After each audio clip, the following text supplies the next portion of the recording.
So hello, कैसे आप सब। I hope you all are good. आज हम फिजिक्स में बेसिक मैथ्स में पार्ट 1 करने वाले हैं।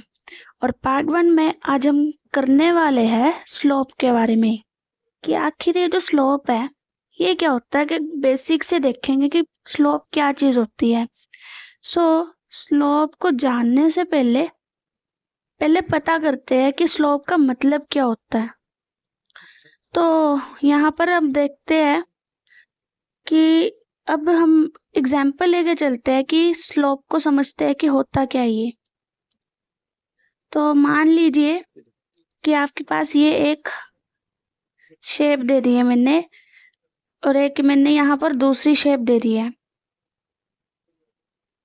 और मैंने कहा कि काम करो, आप यहाँ पर इसके एकदम टॉप पर एक बॉल रख दो। आप क्या करो, यहाँ पर बिल्कुल टॉप पर एक बॉल रख दो। एक बॉल यहाँ और एक बॉल यहाँ। एक को हम बोल देते हैं केस नंबर 1 और एक को बोल देते हैं केस नंबर 2। तो आप मेरे को दोनों में से ये बताओ कि जो बॉल है वो कौन से केस में सबसे ज्यादा तेज आएगी। इस केस में यानी कि केस नंबर 1 में, या फिर केस नंबर 2 में।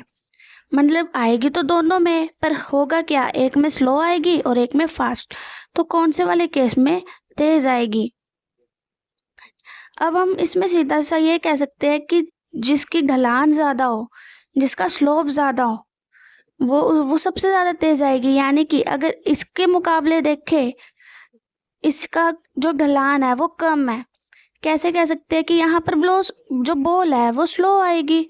और जबकि यहाँ की बात करें, यहाँ से बॉल जो है वो बिल्कुल फास्ट आएगी। अब यहाँ पर मतलब कहने की कोशिश क्या है कि स्लोप का अगर हम हिंदी में मतलब समझे कि आखिर इस जो स्लोप है ये होता क्या है, तो स्लोप बेसिकली हम कह सकते हैं कि स्लोप और कुछ नहीं, एक ढलान के बारे में है। स्लोप जो है वो और कुछ नहीं, एक क्या है, ढलान है। राइट।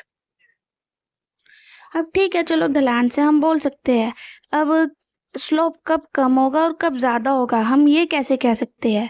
तो स्लोप का हम सीधा सीधा मतलब यहाँ से निकाल सकते हैं कि जितना ज्यादा सीधी लाइन होगी, या फिर ये कह सकते हैं कि स्लोप के बारे में हम ये जरूर बोल सकते हैं कि हाँ, ढलान जितनी ज्यादा होगी या फिर जितनी ज्यादा सीधी लाइन होगी, जिसको हम क्या बोलते हैं, वर्टिकलनेस। जितना ज्यादा वर्टिकलनेस होगा उतना ज्यादा ढलान, यानी कि उतना ज्यादा स्लोप होगा और उतनी तेज बॉल आएगी। राइट। अब इसी को हम केसेस में और केसेस में लेके चलते हैं, जैसे कि ज्यादा समझ में आए। बेसिकली हम क्या बोल रहे हैं कि जो स्लोप होगा ना, जो स्लोप होगा वो बेसिकली और कुछ नहीं, वर्टिकलनेस पे डिपेंड करेगा। अब देखते हैं आगे के केस में क्या होगा। सो अब यहाँ देखो, हम यहाँ काम करते हैं, एक एग्जाम्पल के तौर पे समझते हैं। यहाँ पर हम 3 केस ले लेते हैं, राइट। और उन 3 केसेस में देखते हैं कि क्या होगा। एक केस लिया हमने ये, केस नंबर 1। एक केस लिया हमने ये, केस नंबर 2। और जो एक केस लेंगे, केस नंबर 3। इसको आ, इसे मान लेते हैं केस नंबर 3। अब सेम वही काम करना है, कुछ नहीं। अब इसके ऊपर बॉल रखनी है। एक बॉल हमने यहाँ रखी, एक बॉल हमने यहाँ रखी, और एक बॉल हमने यहाँ रखी। अब मेरे को ये बात बताओ, इसको तो बोल देते हैं हम केस नंबर 1, राइट।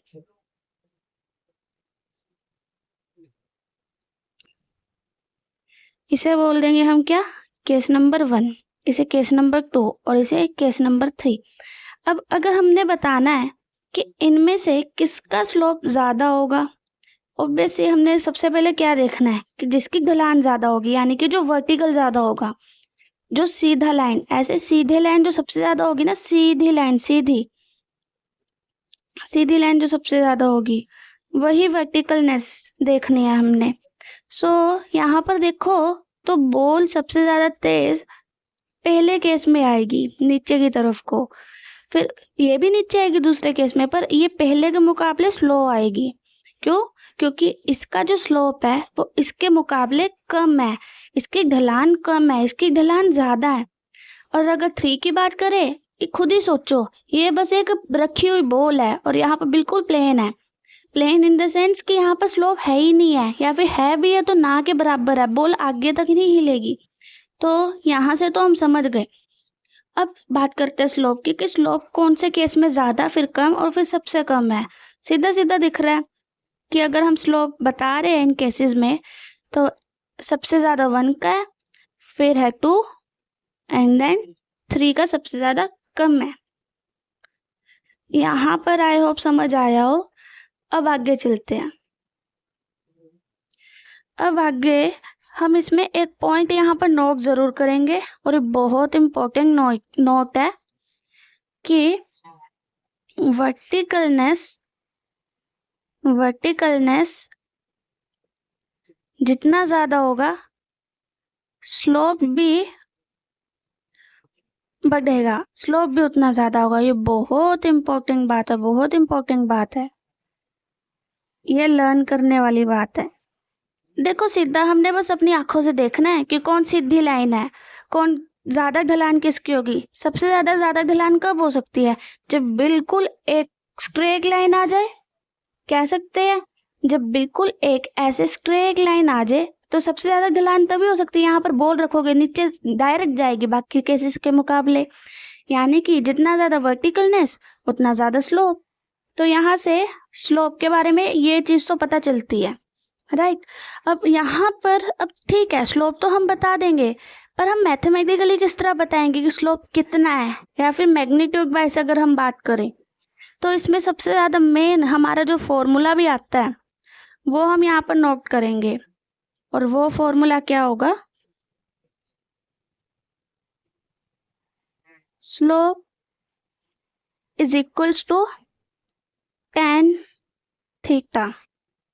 अब यहाँ पर ये बहुत बहुत और बहुत जरूरी बात है।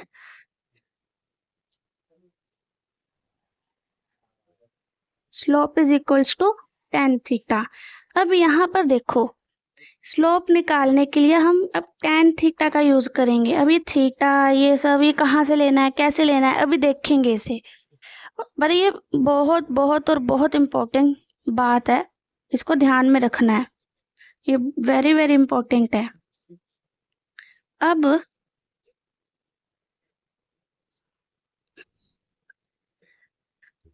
एग्जाम्पल के तौर पे लेते हैं कि मान के चलिए कि एक हमने यहाँ पर एक हॉरिजॉन्टल और एक वर्टिकल लाइन ले लेते हैं, वर्टिकल एंड हॉरिजॉन्टल लाइन। और यहाँ पर मान लीजिए कि एक मैंने यहाँ पर ऐसे रैंडमली कोई भी ऐसे मैंने ड्रॉ कर दिया है, राइट। अब मुझे बताओ, ये जो मैंने स्ट्रेट लाइन यहाँ पर ड्रॉ की है, इसका स्लोप कितना होगा? स्लोप तो होगा ही होगा, दिख रहा है हमें। कैसे? क्योंकि इसकी ढलान हमें दिख रही है, स्लोप पता लग रहा है, वर्टिकलनेस है। पर कितना होगा वो हम अब इस फॉर्मूले से निकाल लेंगे। कैसे?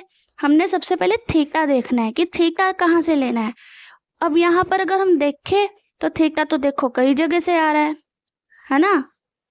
एक थीटा आ रहा है यहाँ से भी थीटा आ रहा है, यहाँ से भी थीटा आ रहा है, ये भी थीटा आ रहा है, ये भी। पर लेना कौन सा है? यहाँ पर सबसे मेन दिक्कत थीटा की है। तो देखो थीटा लेने की कुछ कंडीशंस है यहाँ पे, जो कि आप ध्यान में रखनी पड़ेगी। क्या? सबसे पहले तो जो हमने थीटा लेना है वो हमने लेना है राइट साइड से। जो थीटा हम लेंगे वो हमेशा राइट साइड से लेंगे, यानी कि ये हमारी लाइन होगी और इस लाइन के ये लेफ्ट साइड, ये इस लाइन के लेफ्ट साइड और इस लाइन के राइट साइड लिए। तो मतलब कि हमने इस साइड से थीटा लेना है। अब यहाँ या फिर यहाँ वो भी देखते हैं। अब पहली कंडीशन देखनी है कि राइट साइड से थीटा लेना होगा। दूसरी कंडीशन ये है कि जो थीटा लेना है वो एक्स एक्सिस से लेना पड़ेगा। कहाँ से? एक्स एक्सिस से। ठीक है, एक्स एक्सिस से थीटा ले लेंगे, यानी कि ये हमारा कौन सा आ गया वाई एक्सिस, और ये हमारा कौन सा आ गया एक्स एक्सिस। ये हमारा यहाँ पे माइनस एक्स और यहाँ पर माइनस वाई एक्सिस, राइट। अब यहाँ पर हमने जो थीटा लेना है वो एक्स एक्सिस पे लेना है, यानी कि इस लाइन पे हमने क्या लेना है थीटा, राइट साइड, यानी कि यहाँ पर लेना पड़ेगा इस लाइन के इस साइड पे। और थर्ड कंडीशन क्या होगी कि जो हम थीटा लेंगे वो हमारा एंटी क्लॉकवाइज होना चाहिए। क्या होना चाहिए एंटी क्लॉकवाइज, यानी कि अब क्लॉक कैसे चलती है, क्लॉक ऐसे चलती है ना इस डायरेक्शन में, और एंटी क्लॉकवाइज उसका उल्टा, यानी कि इस डायरेक्शन में, राइट। सो यहाँ पर जो हम थीटा लेंगे वो लेंगे यहाँ, यानी कि जो हमारा इस फिगर में थीटा होगा वो ये होगा। आई होप समझ आ रहा हो। एक बार देख लो, राइट साइड से लेना है, ये हमारी राइट साइड होगी लाइन की। एक्स एक्सिस से लेना है, ये हमारा एक्स एक्सिस। लेने को हम यहाँ भी तो ले सकते थे, ये लाइन देखो ना, ये लाइन देखो, इस लाइन का राइट साइड ये, और यहाँ वाई एक्सिस से भी तो उठा सकते थे, नहीं क्यों, क्योंकि यहाँ एक्स एक्सिस लिखा हुआ है तो यहाँ से उठाएंगे। फिर एंटी क्लॉकवाइज, यानी कि इस डायरेक्शन में हम क्या लेंगे थीटा लेंगे। अब बोल लेंगे कई बच्चे कि यहाँ पर भी तो ले सकते थे, हम ऐसे करके यहाँ क्यों नहीं लिया, ये भी तो एंटी क्लॉकवाइज है। नहीं ले सकते, क्यों, क्योंकि ये लेफ्ट साइड है, हमने राइट साइड को लेना है, राइट। ये हमारी थीटा लेने की कंडीशन है। तो यहाँ पर जो हमने लिया है टेन थीटा, वो कहाँ पर आया यहाँ पर। तो इसका जो स्लोप है वो इसके स्लोप का जो थीटा होगा ना टेन थीटा में, वो यहाँ पर होगा। अब ये एंगल कुछ भी हो सकता है, 30, 45, 60 कुछ भी हो सकता है। ये हमने एक एग्जाम्पल के तौर पे समझा है। अब आगे देखते हैं, एक और एग्जाम्पल लेते हैं।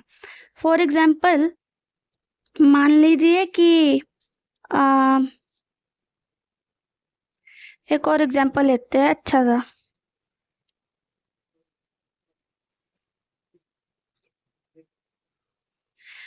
अब मान लीजिए यहाँ पर जो लाइन खींची है वो कुछ ऐसे है, ठीक है, यहाँ पर ऐसे है, और इसको हम आगे तक ना एक्सटेंड भी कर सकते हैं, यानी कि कुछ ऐसे हम एक्सटेंड भी कर सकते हैं। ये स्ट्रेट लाइन की प्रॉपर्टी होती है एक, कि जो लाइन है हम उसको आगे तक एक्सटेंड कर सकते हैं, राइट। आगे अब इस केस में हमने बताना है कि हमने थीटा कहाँ पर लेना है। ये हमारा आ गया y, जस्ट वेट, ये हमारा आ गया y यहाँ पे,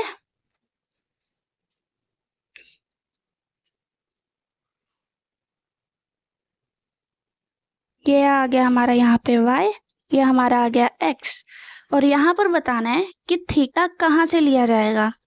सो आपको यह वीडियो स्टॉप करके बतानी पड़ेगी, देन आप आंसर मैच करना। और यहाँ से हम सीधा सीधा देख रहे हैं कि जो हम थीटा लेंगे वो यहाँ से लेंगे, ये हमारा एक्स एक्सिस, ये हमारी इस लाइन की राइट साइड, और एंटी क्लॉकवाइज यानी कि ऐसे। आई थिंक दिख भी रहा है, ये यहाँ से, ये हमारा क्या हो जाएगा, ये हमारा थीटा हो जाएगा। और थीटा को फिर वहां पुट कर देंगे sine is equal to tan theta में, और हमारी आंसर निकल आएगा। आई होप ये तो समझ आ ही गया होगा। सो आगे चलते हैं फिर।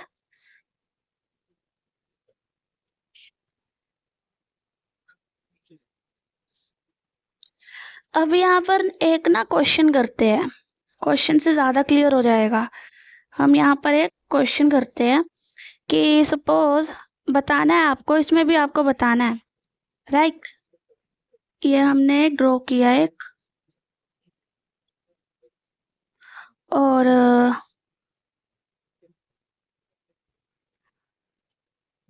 आपको इसमें बताना है ये जो ये वाला एंगल होगा ना, ये वाला एंगल है जो ये 120 डिग्री है। तो आपको मुझे बताना है कि इस क्वेश्चन में बोल रहा है कि tan 120 is equals to theta और नॉट।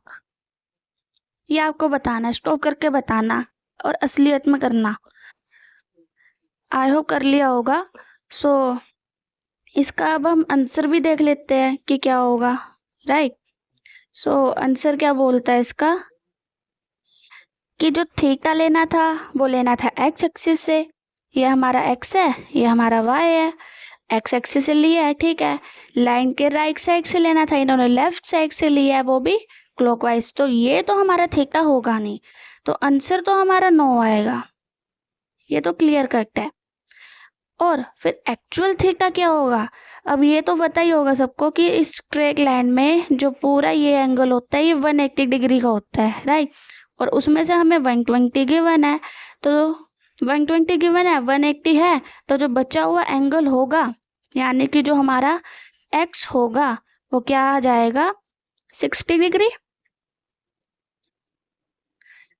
यानी कि 60 डिग्री, यानी कि जो ये वाला एंगल होगा वो क्या है? 60 डिग्री है, राइट।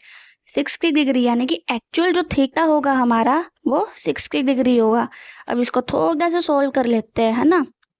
सो tan 60 डिग्री ये हमारा इस फिगर का क्या है? स्लोप।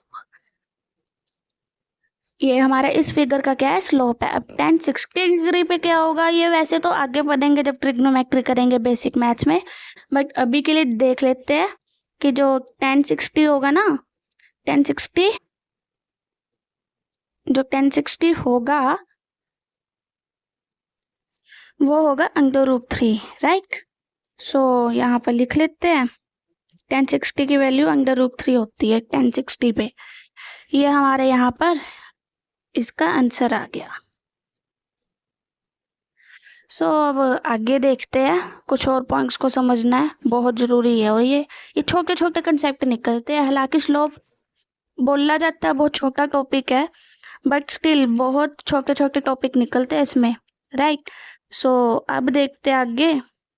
आगे क्या है, ये पॉइंट नोट करने वाले हैं, बिल्कुल बिल्कुल। अब देखो, अब ठीक है, हमें पता लग रहा है कि स्लोप कैसे निकालते हैं और स्लोप कैसे देख के हम बता सकते हैं कि स्लोप ज़्यादा है या कम है। अब स्लोप पॉजिटिव कब होगा और नेगेटिव कब होगा, कैसे होगा, वो भी देख लेते हैं, है ना। सो यहाँ पर एक लाइन है, if if theta will be if theta will be acute angle, ये सिर्फ याद रखने के लिए लिखना है। अगर जो हमारा थीटा है वो क्या एक्यूट एंगल होगा? एक्यूट एंगल मतलब यानी कि 90 डिग्री से कम का एंगल होगा, तो जो हमारा स्लोप होगा वो क्या होगा? पॉजिटिव। ये याद रखना होगा। अभी कैसे, अभी देखते हैं। ऐसे similarly if theta will be obtuse angle, obtuse angle, अगर थीटा ऑब्ट्यूज एंगल हुआ तब कैसे होगा? ऑब्ट्यूज एंगल मतलब यानी कि 180 डिग्री से ज़्यादा या बराबर जो हमारा एक थीटा होगा, और 90 से 180 से ज़्यादा और 90 से कम, राइट। देन हम बोलेंगे कि जो स्लोप है वो क्या होगा? नेगेटिव होगा। अब ये बातें बहुत गौर करने वाली है, सिंपल ही है, अब तो इजी हो जाएगा और भी ज़्यादा अगर बताना चाहे कि कैसे है। अब देखो, अब एक एग्जाम्पल के तौर पे समझते हैं, है ना, राइट। सो यहाँ पर फिर से हम एक एग्जाम्पल ले लेते हैं। यहाँ पर ऐसे ये हमारा आ गया यहाँ पे y और ये आ गया हमारा यहाँ पे x एक्सिस। और सपोज मान के चलो कि यहाँ पर ये ले लेते हैं हम एक स्ट्रेट लाइन, और इसका हमने बताना है कि थीटा कहाँ से लेना है। इसका जो स्लोप का थीटा होगा, स्लोप वाला, वो कहाँ से लिया जाएगा? अब तो बता ही देंगे सिंपली कि जो थीटा होगा वो एक्स एक्सिस से राइट डायरेक्शन में एंटी क्लॉकवाइज ये होगा, ये हमारा थीटा हो जाएगा, राइट। अब हमने देखना है कि एक्यूट एंगल है या ऑब्ट्यूज एंगल है। अब यहाँ पर देखो ना, ये कहाँ पर कट कर रहा है, एक्स एक्सिस को कहाँ कट कर रहा है? यहाँ पे। यहाँ से अगर हम एक डॉटेड लाइन बना ले, डॉटेड लाइन यानी कि कुछ यूं करके, यहाँ पर थोड़ी स्ट्रेट नहीं बनेगी, सपोज अभी समझने के लिए ठीक है। और यहाँ पर देखे तो ये हमारा 90 डिग्री हो जाएगा, ये हमारा क्या हो जाएगा, 90 डिग्री हो जाएगा। और इस 90 डिग्री से ये जो एंगल है, यानी कि ये हमारा जो थीटा है, ये 90 से तो कम है। 90 से कम मतलब, 90 से कम मतलब ये यहाँ पर लिखा है 90 से कम, यानी कि पॉजिटिव स्लोप हमारा क्या आ जाएगा, यहाँ पे पॉजिटिव वैल्यू। तो यहाँ पर जो स्लोप की वैल्यू होगी, यहाँ पर जो स्लोप की वैल्यू होगी वो क्या होगी, पॉजिटिव, यानी कि पॉजिटिव स्लोप होगा, राइट। अब एक और क्वेश्चन पे देखते हैं, राइट। अब एक क्वेश्चन देखते हैं, क्वेश्चन नंबर 2, कि साइन बताना है ना, साइन बताना है। और यहाँ पर 3 फिगर देते हैं आपको, ठीक है। सपोज ये एक फिगर ये ले लेते हैं,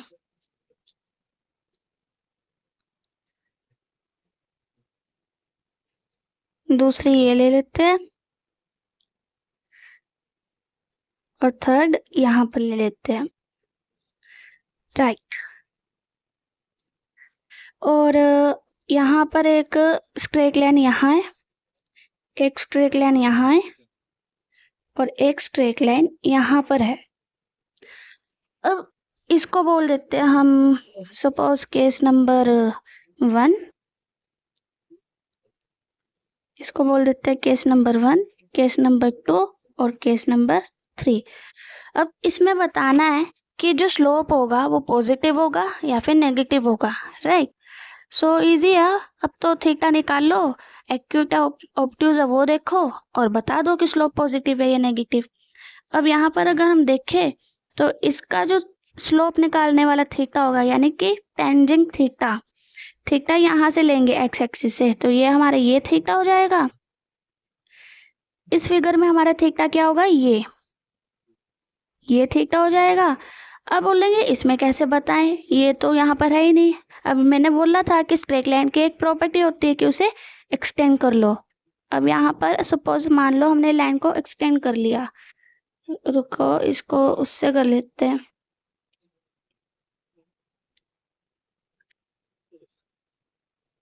सपोज मान लो कि इसको एक्सटेंड कर लिया, राइट, मान के चलते हैं। अब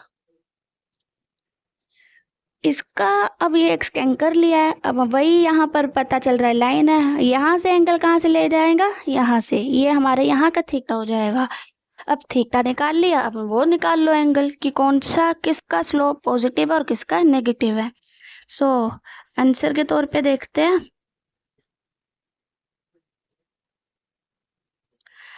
फर्स्ट है जो, उसका स्लोप क्या होगा, फर्स्ट का स्लोप क्या होगा, ये एक्यूट है कि ऑब्ट्यूज है, एक्यूट एंगल, यानी कि positive slope.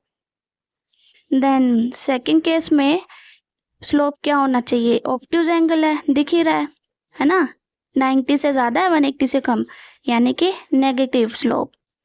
And third case में क्या होगा, अब ये ऑब्ट्यूज है कि एक्यूट एंगल है, ये हमारा ऑब्ट्यूज एंगल है, यानी कि ये भी हमारा क्या हो जाएगा, नेगेटिव, राइट। तो यहाँ से हमने बता दिया कि स्लोप कैसे पॉजिटिव नेगेटिव हम बता सकते हैं, है ना। और वैसे हम अगर यहाँ पर एक सवाल पूछा जाए कि ये हम पॉजिटिव नेगेटिव यही क्यों लेते हैं, मतलब कि एक्यूट है यानी कि कम एंगल है 90 से तो पॉजिटिव, और ज़्यादा है तो नेगेटिव, मतलब क्यों, उल्टा भी तो हो सकता है या फिर कुछ और भी तो हो सकता है, क्यों। ये एक क्वेश्चन है मेरी तरफ से। स्टॉप करो, बता सकते हो, अगर बता सकते हो तो लिख देना, राइट। सो अभी बता देते हैं, छोटा सा ही कंसेप्ट है ये तो, कि वाई दिस हैपेंड। अब आपको पता होगा कि यहाँ पर अगर मैं इसे ड्रॉ करूं कुछ ऐसे, यहाँ पर पता होगा कि हमें पहले क्या बताते हैं, ASTC, यानी कि ऑल, यहाँ पे साइन, यहाँ पे टेन और यहाँ पे कोस। यहाँ पर जो सभी है वो सभी क्या होंगे, यहाँ पर पॉजिटिव होंगे। यहाँ पर सिर्फ साइन पॉजिटिव होता है, इस कोऑर्डिनेट में सिर्फ साइन पॉजिटिव होगा, जितने बाकी है कोस टेन कोसिकेंड सेकेंड कोक बाकी जो भी मतलब बाकी के आगे मतलब कोस टेन इनकी बात कर रहे हैं, उन पे नहीं जाते अभी, सॉरी। सो ये क्या होंगे, ये नेगेटिव साइन के होंगे। सिमिलरली यहाँ 10 है, ये 10 क्या होगा पॉजिटिव, बाकी सारे ने क्या होंगे नेगेटिव। और यहाँ भी कोस क्या होगा पॉजिटिव, बाकी सारे नेगेटिव। अब हम जो स्लोप लेते हैं, स्लोप हम क्या लेते हैं, tan theta, right. Tan theta यानी कि टेंजेंट के हिसाब से हमें लेना पड़ेगा ना साइन, जब हम स्लोप निकालने के लिए थीटा में लगाएंगे। अब देखो यहाँ पर हम 90 ये हो गया हमारा, अब 90 ये हो गया, ये हमारा क्या, इसमें सभी पॉजिटिव, इसलिए जब भी एक्यूट एंगल यानी कि 90 से कम होता है तो पॉजिटिव स्लोप लिया जाता है। बट अब यहाँ पर जब ऑब्ट्यूज एंगल बनता है यानी कि इस डायरेक्शन में, यानी कि कुछ यहाँ पर, सो यहाँ पर सिर्फ साइन पॉजिटिव है, बाकी तो नेगेटिव है ना, यानी कि टेंजेंट भी नेगेटिव होगा, इसलिए हम यहाँ पर यहाँ ऑब्ट्यूज एंगल में नेगेटिव का साइन लगाते हैं स्लोप निकालते हुए।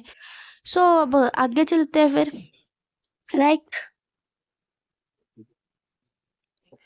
अब आगे देखते हैं, एक फिर से बहुत इंपॉर्टेंट लाइन है, नोट करने वाली लाइन है।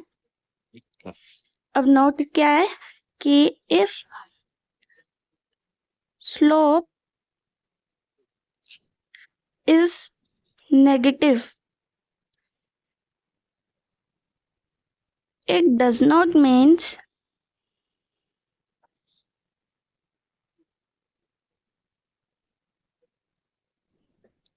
the slope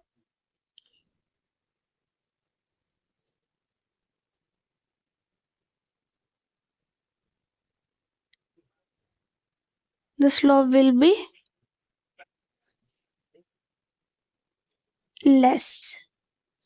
एक समझने के तौर पे क्या मतलब कि, यानी कि अगर स्लोप हमारा क्या है, अगर स्लोप हमारा क्या है नेगेटिव साइन का है, तो इसका मतलब ये बिल्कुल भी नहीं है कि जो स्लोप होगा वो कम होगा। मतलब अभी इसको एक एग्जाम्पल से समझते हैं, है ना। एग्जाम्पल जितने ज़्यादा होंगे उतना ज़्यादा समझ में आएगा।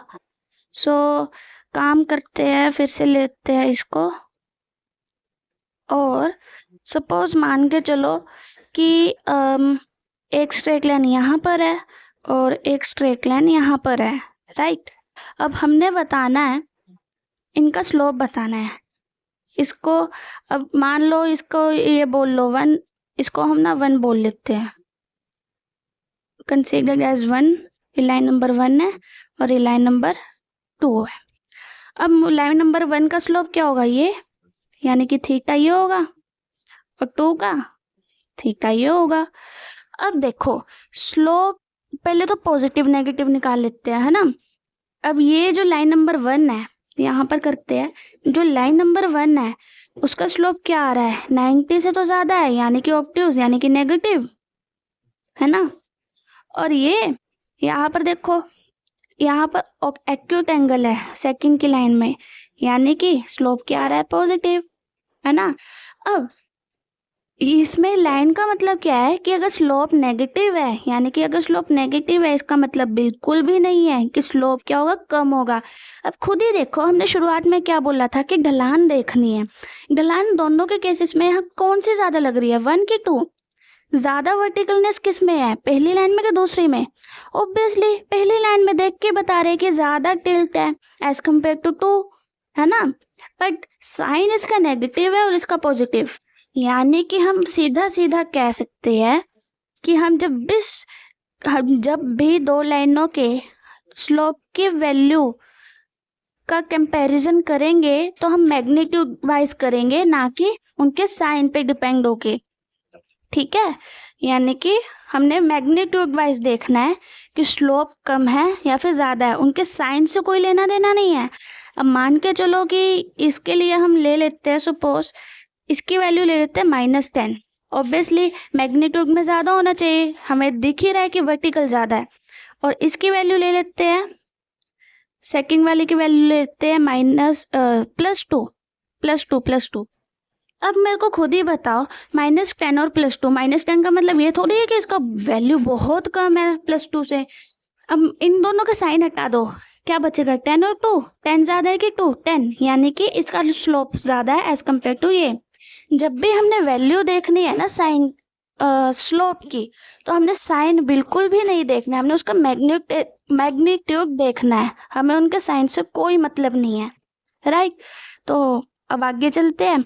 हमने ये लाइन तो देखी, सिमिलरली इसी की अब तो दूसरी लाइन समझ आ ही जाएगी कि कहने की क्या कोशिश कर रहे हैं। सेकंड लाइन यानी कि सेकंड पॉइंट हमारा ये कहता है कि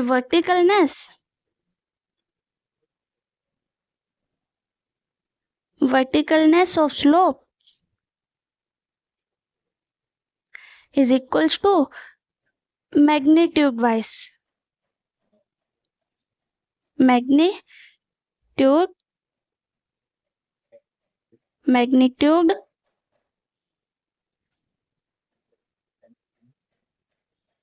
magnitude wise, यानी कि हमने स्लोप निकालने के लिए वर्टिकलनेस देखना है और मैग्नीट्यूड वाइज देखना है। अगर हमने स्लोप बताना है कि कम है या फिर ज्यादा है, उसके साइन पे डिपेंड बिल्कुल भी नहीं है। फिर साइन का काम ही क्या है भैया, फिर हम साइन वो क्यों ही कर रहे हैं, अभी बता देते हैं कि साइन ऑफ स्लोप किस चीज के लिए है, acute and obtuse angle, right. ये बताने के लिए कि एक्यूट एंगल है या फिर ऑब्ट्यूज एंगल है। हमने एग्जाम्पल तो देख ही लिया है, अब चलो फिर आगे को देखते हैं। ओके सो बस इसमें इतना जरूर याद रखना ये, क्योंकि बहुत इम्पोर्टेंट है कि जब भी हमने स्लोप का कंपैरिजन देखना है ना, जब भी हमने, एक मिनट ये तो खाचा माचा हो गया, सॉरी फॉर दिस। जब भी हमने स्लोप का क्या देखना, कंपैरिजन, जब भी हमने स्लोप का कंपैरिजन देखना होगा ना, तो हमने मैग्नीट्यूड वाइज देखना है। तो हमने कैसे देखना है, magnitude wise. Does not matter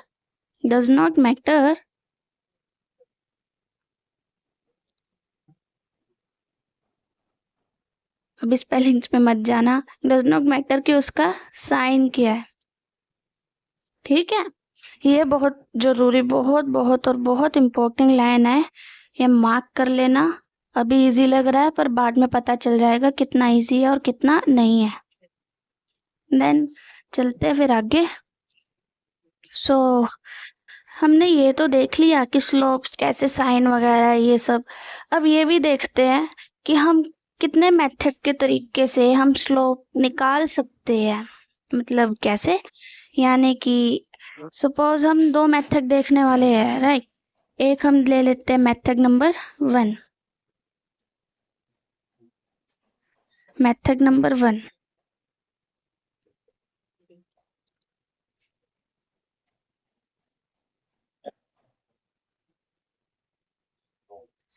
method number 1 देखते हैं।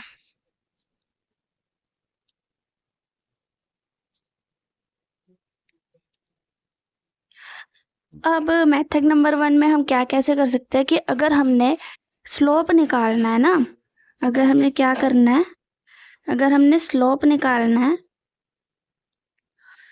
तो हमने बस सिंपल अपना देसी तरीका निकालना है, यानी कि अपनी आंखों का यूज करते हुए जो हमने भगवान ने हमको दी है, यानी कि वर्टिकलनेस देखना है लाइन का, कि लाइन कितनी ज्यादा वर्टिकल है, उसके हिसाब से हम उसका स्लोप बता देंगे।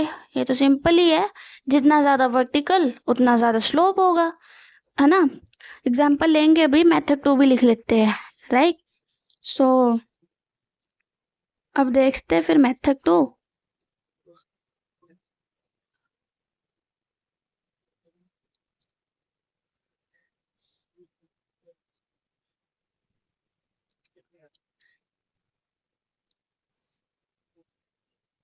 अब मेथड 2 क्या कह रहा है,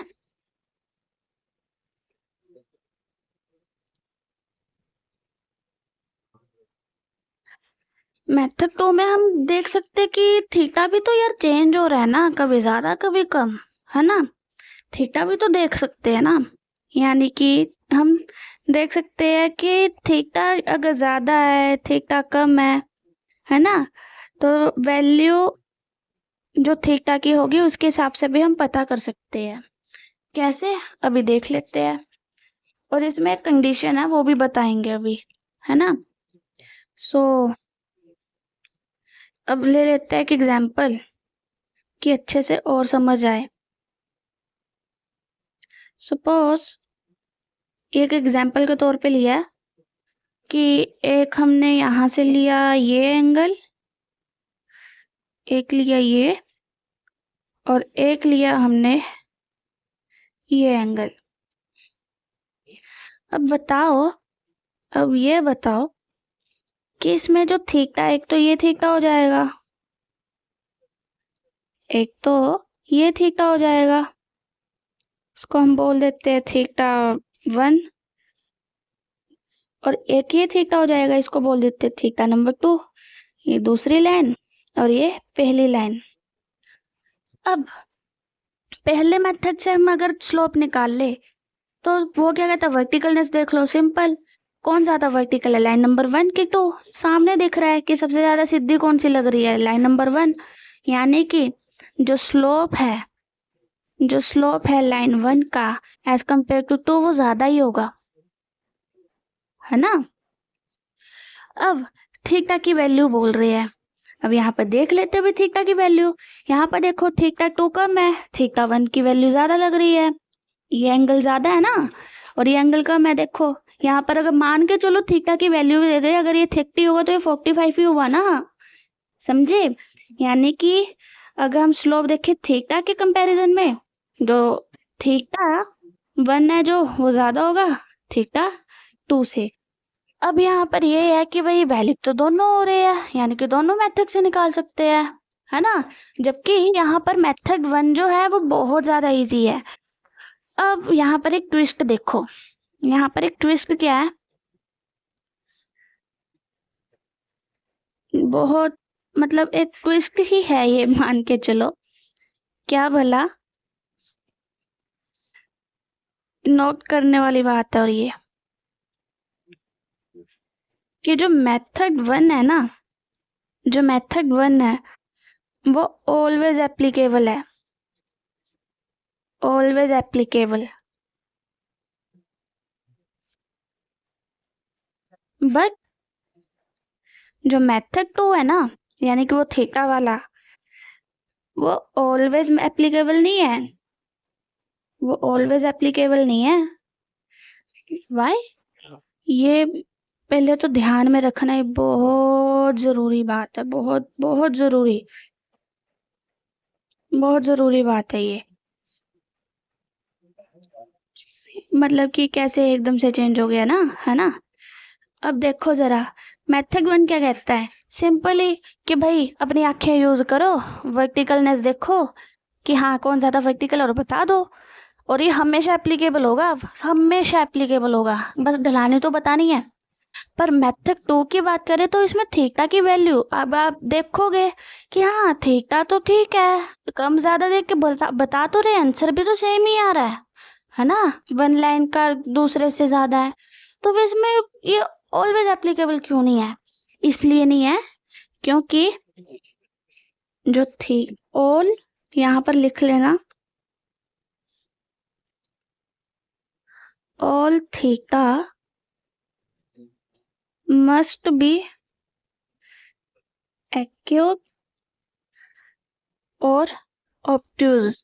मतलब जो सारे थीटा है ना, यानी कि एक ही ग्राफ में, एक ही एक ही ग्राफ में जितने भी हमने इस लाइन कर्व जो भी होगा उसमें जितने भी थीटा बनेंगे, हमारे यहाँ जैसे 2 बन रहे हैं, वो सभी या तो एक्यूट होने चाहिए या ऑब्ट्यूज होने चाहिए।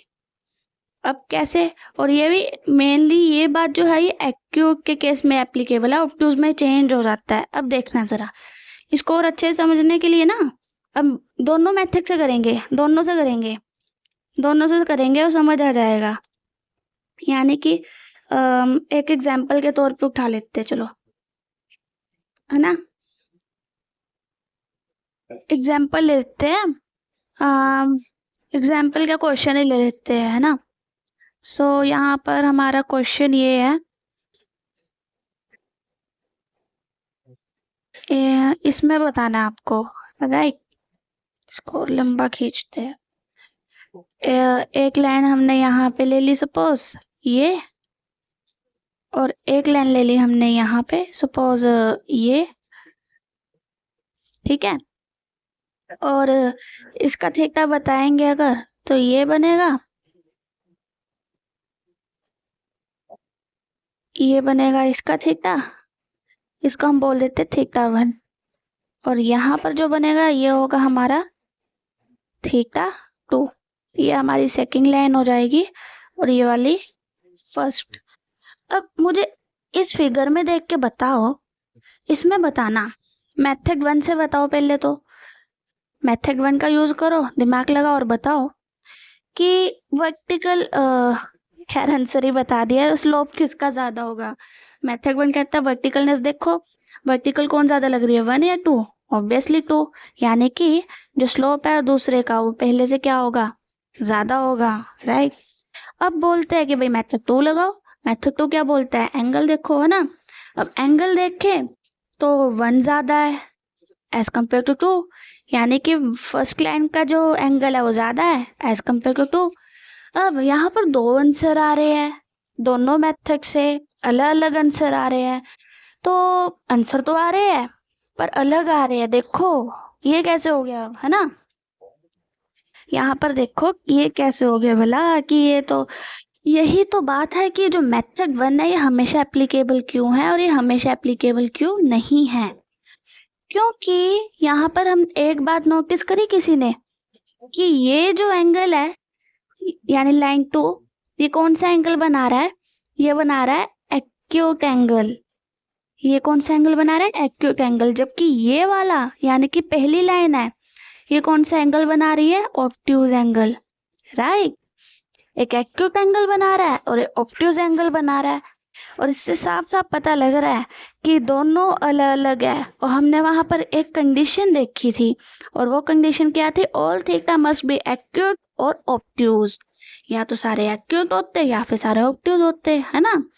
अब मान के चलो कि हमने एक्यूट का तो देखा ही है ना। अब ये देखो दोनों एक्यूट एंगल है, इसलिए हमने थीटा करके यानी कि मेथड 2 लगा के सही आंसर निकाला। यहाँ पर एप्लीकेबल ही नहीं है, क्यों, क्योंकि दोनों ही एंगल अलग है, एक एक्यूट एक ऑब्ट्यूज। और एक केस ले लेते हैं कि कंफ्यूजन ना रहे, अब आएगा कि दिमाग में कि ठीक है ये तो समझ आ गया, और अगर दोनों ही ऑब्ट्यूज हुए फिर कुछ नहीं, फिर तो सिंपल ही है। मान के चलो कि दोनों ही एंगल क्या है, ऑब्ट्यूज है, ठीक है, इसको भी ले लो, ये तो और भी इजी हो, कुछ नहीं बस उसका उल्टा हो जाएगा डायरेक्ट से। एक ये ले लिया एंगल और एक ये ले लिया एंगल, दोनों क्या है, ऑब्ट्यूज एंगल है, राइट। इसको मान लो थीटा 1, इसको मान लो थीटा 2, है ना। अब बताना है इसमें कि हम मेथड 2 से कैसे निकालेंगे, 1 से तो निकाल ही लेंगे, 2 कैसे लगेगा। इसमें थोड़ा चेंज आ जाएगा। अब कैसे, मेथड 2 कुछ नहीं कहता, मेथड 2 कहता है कि जितना ज्यादा थीटा की वैल्यू होगी, स्लोप, जो स्लोप है ना वो उतना कम हो जाएगा। जितना ज्यादा थीटा की वैल्यू होगी ना, स्लोप क्या है, उतना ज्यादा कम हो जाएगा, राइट। और यहाँ पर अगर देख ही लिया है तो देखो अब कौन सा एंगल ज्यादा है, 2 या फिर 1। थीटा 2 ज्यादा दिख रहा है, थीटा 2 क्या है, ज्यादा है एज कंपेयर टू थीटा 1। यानी कि थीटा 2 यानी कि जो लाइन 2 ही मान लो, ये इसका स्लोप क्या होगा, कम होगा, और इसका क्या होगा, ज्यादा होगा, है ना। इसको चलो लाइन 1 और 2 ही मान लेते हैं कि इसका जो स्लोप है वो कम है और जो 1 का स्लोप है वो क्या है, ज्यादा है। अभी इसका ज्यादा है स्लोप और इसका कम है। अब देख ऐसे ही देखते हैं, ये हमारी दूसरी लाइन थी, ये हमारी पहली। वर्टिकलनेस पहला मेथड लगाओ, पहले मेथड से दिख रहा है यार ये ज्यादा टिल्ट है एज कम्पेयर टू ये, देख रहे हो, मतलब ये ज्यादा टिल्ट है एज कम्पेयर टू ये, इसकी ढलान ज्यादा है, इसकी ढलान कम है, वर्टिकल ये ज्यादा है, तो ये देख के भी देख रहे हैं कि पहली लाइन निकल के आ रही है, यानी कि अब ये एप्लीकेबल है। अगर वो कंडीशन लगती है तो, अदरवाइज नहीं। पर हमने इतने झंझट में क्यों ही पढ़ना, है ना। मेथड 1 लगाओ जो ऑलवेज एप्लीकेबल है, और उससे सस्ता और इजी मेथड तो होगा ही नहीं ना। आखिर दिए भगवान ने, यूज करो भाई उसका, राइट। ठीक है, चलो फिर एक क्वेश्चन करते हैं अभी, इजी है।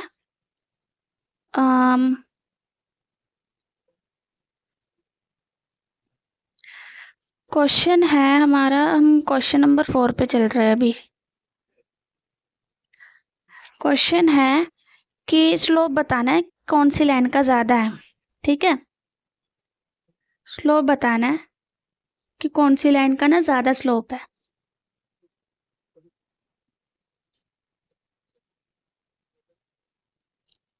एक लाइन ये है, एक लाइन ये है, और एक लाइन ये है।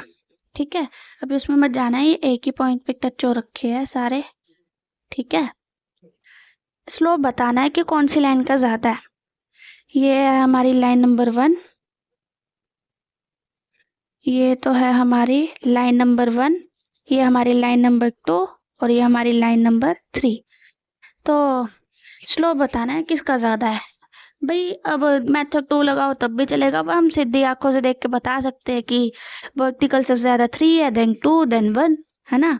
इसको बोल देते हैं थीटा 1, इसे बोल देते हैं थीटा 2, और ये हो जाएगा हमारा थीटा 3, है ना। तो ऑब्वियसली जो स्लोप है 3 का, वो ज्यादा है स्लोप लाइन 2 से, और उससे भी ज्यादा है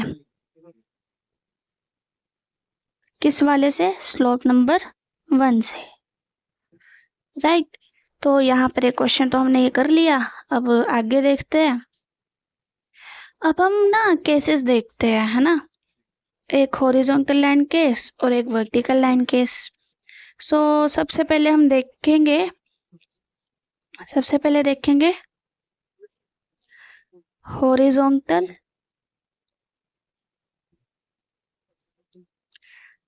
लाइन केस।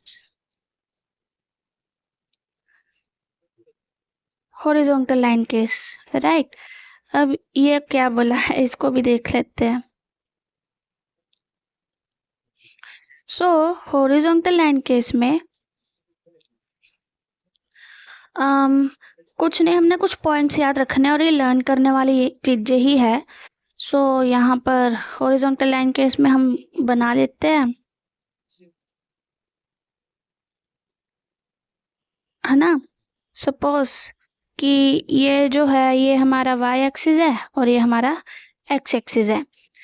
अब हॉरिजॉन्टल लाइन केस में क्या पढ़ने वाले हैं कि अगर जो लाइन है वो बिल्कुल पैरेलल है,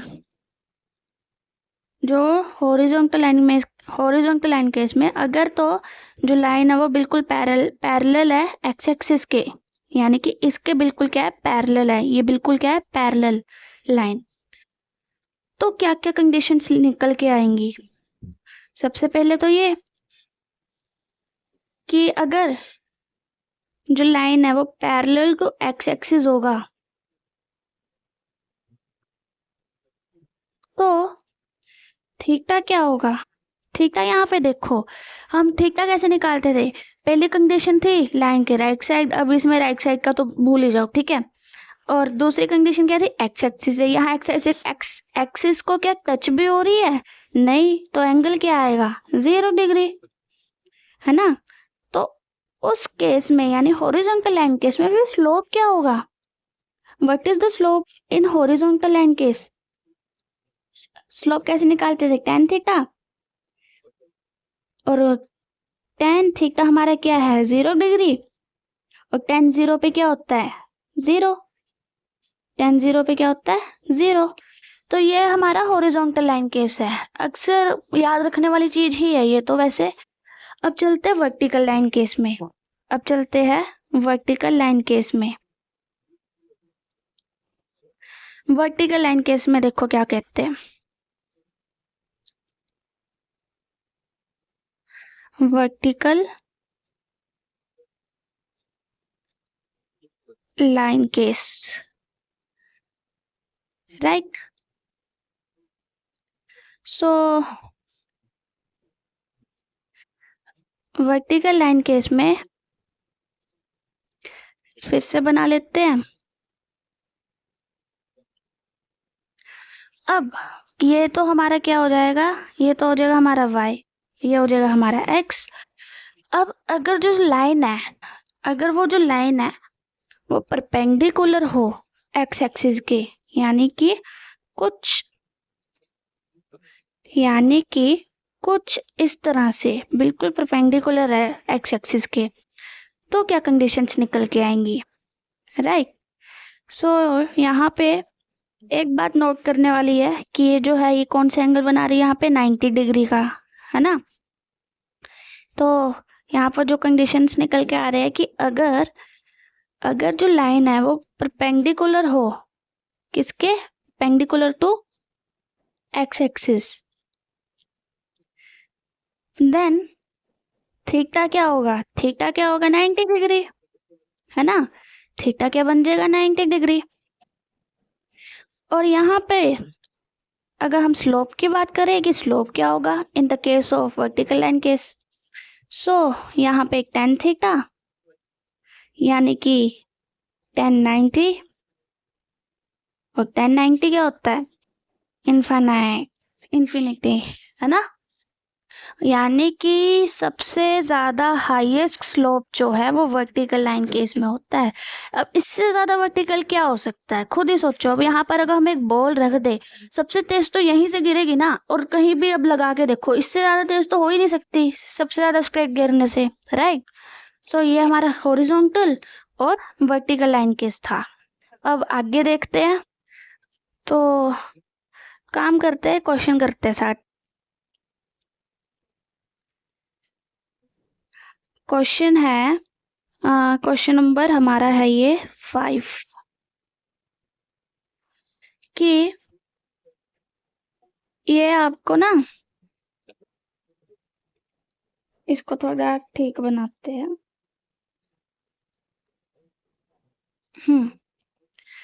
अब यहाँ पर ये आपको दो स्ट्रेट लाइन दी हुई है, एक यहाँ है और दूसरी यहाँ है, और आपको बताना है, ये मान लो ये हमारी लाइन नंबर 1, ये लाइन नंबर 2। अब इसका थीटा तो ये हो जाएगा, ये भी गिवन ही है, चलो, और इसका ये हो जाएगा, इसको थीटा 2 और थीटा 1 बोल देते हैं। तो आपको बताना है कि स्लोप किसका ज्यादा होगा, 1 का कि 2 का। और आपको गिवन है, ये गिवन है कि ये जो लाइन 1 एंड 2 है ये एक दूसरे के क्या है, परपेंडिकुलर है, सॉरी पैरेलल है, सॉरी ये क्या है, एक दूसरे के पैरेलल है। जो लाइन 1 है वो लाइन 2 के क्या है, पैरेलल है एक दूसरे के। अब मुझे बताओ कि किसका स्लोप ज्यादा होगा, और जो इसका आंसर है, आंसर क्या कहता है, both line 1 and 2 has same slope. Obviously यार, दोनों पैरेलल है, एंगल भी तो सेम ही बनाएंगे ना। इसको ये 1 था, एंगल भी तो सेम ही बनाएंगे, यानी कि थीटा 1 क्या होगा, इज इक्वल टू थीटा 2 यानी कि थीटा, है ना? तो दोनों का स्लोप क्या होगा, सेम ही होगा, दैट्स इट। ओके, तो फिर आगे करते हैं, चलो। अब जो हम बात करने वाले हैं वो है अब एक कर्व के बारे में। हमने अभी तक जितना भी स्लोप के बारे में देखा वो हमने किसके केस में देखा है, एक स्ट्रेट लाइन के केस में। अब हम देखेंगे एक कर्व के केस में क्या होता है ना? कर्व को भी तो देखना है, राइट? कि आखिर अगर एक कर्व है, सपोज अगर एक कर्व है तब क्या होगा, तो देखते हैं फिर। ये एक लाइन लिख लेना, ये हम अभी कर्व के केस में करने वाले हैं, है ना? In the case of curve. So ये लाइन नोट कर लेना, to find slope of curve we are using tangent, अब टेंजेंट तो सबने पढ़ा है, बट हाँ अभी बता ही देंगे कि अब कैसे हम एक कर्व का स्लोप निकालेंगे। स्ट्रेट लाइन का निकालना तो पता ही है, कर्व का कैसे निकालेंगे वो भी देखो। तो सिंपल है, सपोज मान के चलो कि हम एक ना कर्व ले लेते हैं, है ना, यानी कि सपोज ये लिया और जस्ट अ वेट, ठीक है। सपोज कि ये ले लेते हैं, ये हमने ना एक कर्व ले लिया और अब हमें बताना है कि इस कर्व में हम कैसे हम पता लगाएंगे। अब पहले तो टेंजेंट देखते हैं, टेंजेंट क्या होगा, है ना, टेंजेंट क्या होता है पहले इसी को देखते हैं। टेंजेंट कुछ नहीं है, जब टेंजेंट कुछ भी नहीं है, सिंपल ही है कि जब भी straight line which touches curve at one point called tangent. I hope समझ आ रहा हो, मैंने थोड़ा अटपटा लिख दिया है बट स्टिल, कि कहने का मतलब क्या है कि जब भी कोई straight line which touches curve at one point, जब भी कोई स्ट्रेट लाइन कर्व को एक पॉइंट पे टच करके चले जाए उसे हम क्या बोलेंगे, टेंजेंट। यानी कि मान के चलो इसी को ले लेते हैं कि ये है लाइन और ये यहाँ पर इस पॉइंट पे मैंने ये पॉइंट बोला है, मान लो सपोज ये पॉइंट है, ये जो पॉइंट है इसको मैंने बोला ए। मैंने बोला कि कर्व का जो ए पॉइंट है ना वहां पर मुझे टेंजेंट निकालना है। इस पॉइंट पे मैं एक स्ट्रेट लाइन ड्रॉ कर दूंगी और इस पॉइंट पे हम स्लोप का पता लगा देंगे और ये हमारी टेंजेंट बोलेंगे, हम इसको क्या बोलेंगे, टेंजेंट। ठीक है, अब स्लोप निकालने के स्टेप्स क्या है वो भी देख लेते हैं, है ना। तो स्टेप्स देखते हैं, ध्यान से स्टेप्स को देखना। तो स्टेप्स देखो क्या है, पहले तो है ड्रॉ टेंजेंट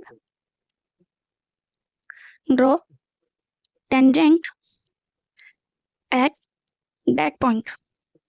ठीक है, उस पॉइंट पे पहले टेंजेंट ड्रॉ करना है। हम साइड बाय साइड करते भी जाएंगे ना तो ज़्यादा समझ में आएगा, है ना।